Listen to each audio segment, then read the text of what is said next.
اتصف بصفة البرور فالنبي صلى الله عليه وسلم يقول له: افعل ما شئت يا بار فإن موعدك الجنة.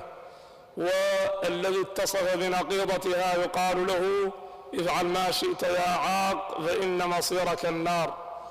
لماذا؟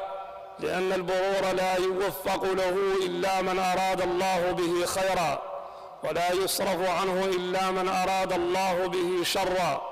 ولذلك لما سأل أصحاب النبي صلى الله عليه وسلم رسول الله صلى الله عليه وسلم: لماذا نعمل ما دامت الأمور قد كتبت في سالف الأبد وفي سالف الأزل؟